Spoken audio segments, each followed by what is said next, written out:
People don't buy things without being hard closed. You have to hard close. You either have to do the false urgency thing, we're running out of time, or you can if you don't buy now, it's going to be very hard to get this deal later on, blah, blah, blah. Now, everyone knows this. This is very basic sales. If I say, you could have this pen today for X amount, or you can come out and back to me anytime and get the pen. No rush. Why would I buy now? Do not give people open-ended time frame. But in my experience, I've tried soft closing and I've tried hard closing. Hard closing is better. With hard closing, you're going to lose some people. The people you close outshine or outweighs the people you lose. I see so many businesses that are just working softly, just waiting for people, waiting. It's better to go hard and just get the business done or not. You have 10 potential leads. It's better to hard close, come in like Rambo, close 5 and lose 5. That is sitting there on 10 that might drop in, might not drop in. Because that 10 that might drop in, might not drop in, fucks with you. It fucks with your estimated numbers. It fucks with, oh, maybe tomorrow we'll have money. It wastes your time. No, blow out the water, get some definites. A definite is better than a maybe. Get a definite. Some people go, oh, I've got this maybe. Why are they maybes? Make a phone call right now and find the fuck out. Come up right now and say, look, we're filling up for the month.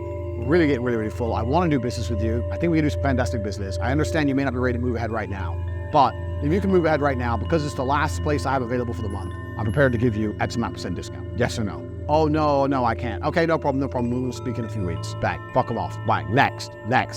Someone will go, okay, yeah, I'll do it. Bang, get them in. It's better to have, what's the saying? A bird in hand is worth 2 in the bush. Stop fucking around with maybes. There is no maybes. You got to close. You got people out there, if they want to do business with you, they either do or they don't. Everyone's a maybe. Maybe I'll go to the moon. Right now, maybe I'm a fucking astronaut. It doesn't mean anything until NASA calls me up and says, get on the fucking rocket. Every purchase is an impulse purchase. So if someone does eventually buy from you, even if they've been thinking about it for a long time, the moment they finally decide to pull the trigger and buy is an impulse purchase. That's why I say hard close. That's why people do false scarcity, all these things to try and get them to impulse buy. You can go and do a lot of research on impulse purchases, how they work, why people make them, etc.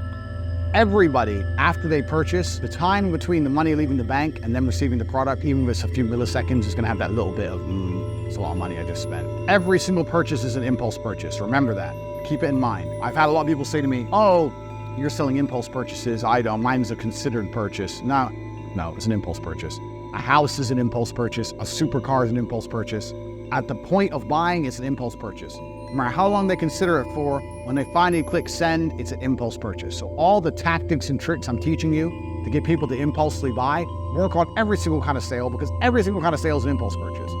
Don't get stuck up in some bullshit thinking, oh, mine's not an impulse, like you're better than everyone else. Oh, mine is not an impulse purchase, mine's considered. Shut up. All impulse purchasing. All of it. Everybody impulse purchasing. And that's why you have to look, if you're looking at any kind of sales tips and tricks, look at impulse purchasing, how it works, why people do it, and those are the factors you need to implement, especially when you're trying to close a considered purchase. If you've been talking to them for a long time, you're trying to close them, bang. You're trying to convince them to make an impulse purchase. It's as simple as that. All sales are impulse purchases, and they're not buying on price. Those two go together very, very well. Remember those 2 points. It's important. So how does a real estate agent do that? Like a house is a considered purchase. This is where you're going to live, and it's very, very expensive. Well, they come and they show you around, they make you want it, and then they start telling you other people have won it. Other people are viewing the house. They're going to put in an offer, trying to force you to make an impulse yes or no.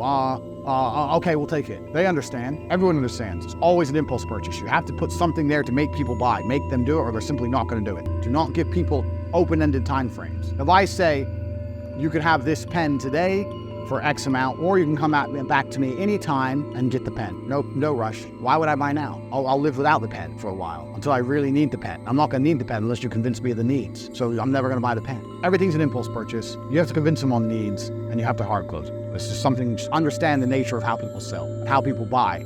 This is the same with absolutely everything, no matter what it is.